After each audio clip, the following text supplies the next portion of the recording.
ಅದ್ರಲ್ಲಿ ಸಂಶಯನೇ ಇಲ್ಲ. ಪ್ರತಿಯೊಂದಕ್ಕೂ ಕೇಂದ್ರ ಸರ್ಕಾರ ಅಂತಾರೆ, ಪ್ರತಿಯೊಂದಕ್ಕೂ.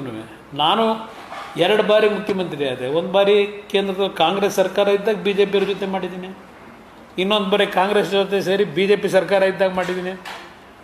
25,000 ಕೋಟಿ ರೈತರ ಸಾಲ ಮನ್ನಾ ಮಾಡಿದಾಗ ನರೇಂದ್ರ ಮೋದಿಯವ್ರ ಹತ್ರಕ್ಕೆ ಹೋದ್ನ ನಾನು.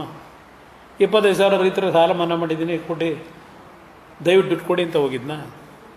ನಮ್ಮ ರಾಜ್ಯದ ಜನ ತೆರಿಗೆ ಕಟ್ಟಿದಂಥ ಹಣದಲ್ಲೇ ಸಾಲ ಮನ್ನಾ ಮಾಡಿದ್ದೀನಿ, ಡೆವಲಪ್ಮೆಂಟ್ ವರ್ಕ್ಗೆ ದುಡ್ಡು ಕೊಟ್ಟಿದ್ದೀನಿ. ಕೇಂದ್ರ ಸರ್ಕಾರ ಜೊತೆ ಕುಸ್ತಿ ಆಡ್ಕೊಂಡು ಹೋದ್ ನಾನು. ಅದರಿಂದ ಇವತ್ತು ಈ ಸರ್ಕಾರ ಇಷ್ಟೊತ್ತು ನಾನು ಒಂದು ರೌಂಡ್ ಹೋಗ್ತಿದ್ದೆ. ಎಲ್ಲದಕ್ಕೂ ರಾಜಕೀಯ ಬರೆಸ್ತಾರೆ ವಿರೋಧ ಪಕ್ಷ ಅಂತ ಹೇಳಿ ನಮ್ಮ ಮೇಲೆ ಅಪಾದನೆಯನ್ನು ಮಾಡ್ತಾರೆ. ನಿನ್ನೆ ರೈತರು ಒಂದು ಗಡುವು ಕೊಟ್ಟಿದ್ದಾರೆ HK ಪಾಟೀಲ್ಗೆ, ನಾಳೆ ಸಾಯಂಕಾಲದವ್ರಿಗೆ ಡೆಡ್ಲೈನ್ ಕೊಡ್ತೀವಿ ಅಂತೇಳಿ ಇವತ್ತರು ಕೊಟ್ಟಿದ್ದಾರೆ ಸಾಯಂಕಾಲದವ್ರಿಗೆ. ನೋಡೋಣ ಈ ಸರ್ಕಾರ ಏನು ತೀರ್ಮಾನ ಮಾಡ್ತಾರೆ ಅಂತ ನಾನು ತುಡುಕ್ದೆ ಕಾಯ್ತಾ ಇದ್ದೇನೆ. ನಂತರ ನಮ್ಮ ಡಿಸಿಷನ್ ಹೇಳ್ತೀನಿ. ಯಾರು ಕುಮ್ಮ ಕೊಟ್ಟಿರೋದು? ಅವರ ನಡವಳಿಕೆಯಿಂದ ಕುಮ್ಮಕ್ಕೆ ಅವ್ರು ಕೊಟ್ಕೊಂಡವ್ರೆ, ವಿರೋಧ ಪಕ್ಷಗಳು ಕೊಟ್ಟಿಲ್ಲ.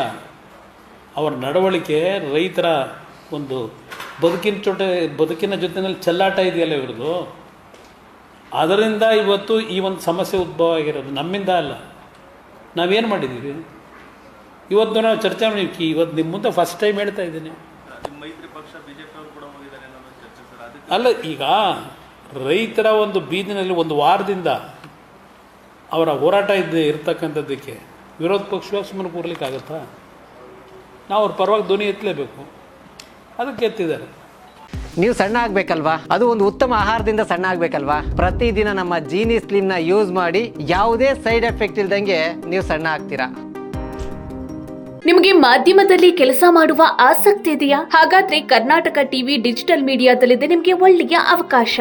ಆಯ್ಕೆಯಾದವರಿಗೆ ಉಚಿತ ತರಬೇತಿ ಕೊಡ್ತೀವಿ. ತರಬೇತಿ ನಂತರ ಕೆಲಸ ಮಾಡುವ ಅವಕಾಶನೂ ಕೊಡ್ತೀವಿ. ಈ ಕೂಡಲೇ ನಿಮ್ಮ ಮಾಹಿತಿಯನ್ನ ಮೇಲ್ ಮಾಡಿ.